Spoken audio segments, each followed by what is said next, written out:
habits are gross. Moreover, it is unwise to underestimate sake. We have a saying. It is the man who drinks the first flask of sake. Then the second flask drinks the first. Then it is the sake that drinks the man.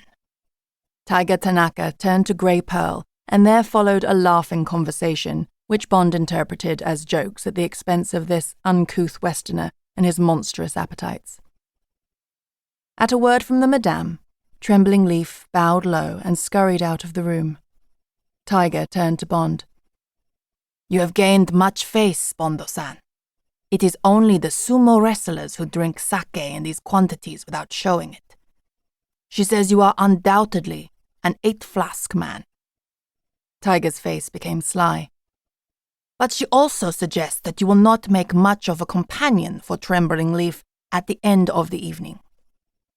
Tell her that I am more interested in her own, more mature charms. She will certainly possess talents in the art of love-making, which will overcome any temporary lassitude on my part.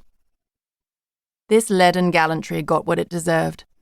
There came a spirited crackle of Japanese from Grey Pearl. Taiga translated. Bondo-san, this is a woman of some wit. She has made a joke.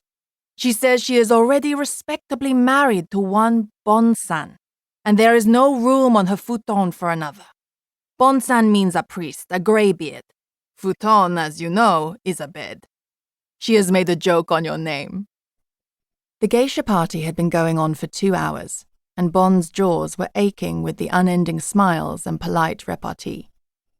Far from being entertained by the geisha, or bewitched by the inscrutable discords issuing from the catskin-covered box of the 3-stringed shamisen, Bond had found himself having to try desperately to make the party go.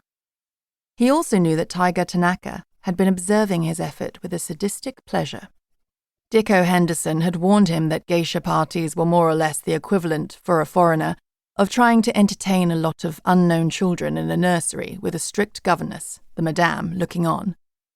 But Dicko had also warned him that he was being done a great honor by Taiga Tanaka, that the party would cost Taiga a small fortune, whether from secret funds or from his own pocket, and that Bond had better put a good face on the whole thing, since this looked like being a breakthrough in Bond's mission. But it could equally well be a disaster. So now Bond smiled and clapped his hands in admiration. He said to Taiga, "Tell the old bitch she's a clever old bitch," accepted the brimming tumbler of hot sake from the apparently adoring hands of Trembling Leaf, and downed it in 2 tremendous gulps. He repeated the performance so that more sake had to be fetched from the kitchen. Then he placed his fist decisively on the red lacquer table and said with mock belligerence, "All right, Taiga, go to it." It was the old game of scissors cut paper. Paper wraps stone, stone blunts scissors, that is played by children all over the world. The fist is the stone, 2 outstretched fingers are the scissors, and a flat hand is the paper. The closed fist is hammered twice in the air simultaneously by the 2 opponents, and at the 3rd downward stroke, the chosen emblem is revealed. The game consists of guessing which emblem the opponent will choose, and of you yourself choosing one that will defeat him. Best of 3 goes or more. It is a game of bluff. Taiga Tanaka rested his fist on the table opposite Bond. The 2 men looked carefully into each other's eyes.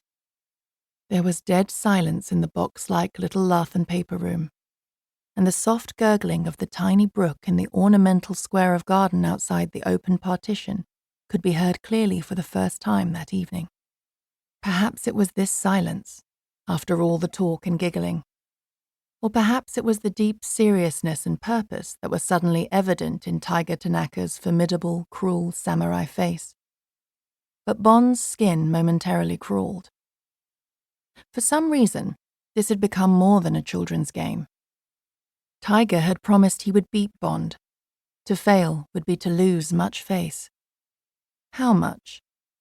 Enough to breach a friendship that had become oddly real between the 2 of them over the past weeks.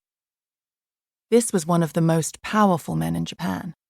To be defeated by a miserable gaijin in front of the 2 women might be a matter of great moment to this man. The defeat might leak out through the women. In the West,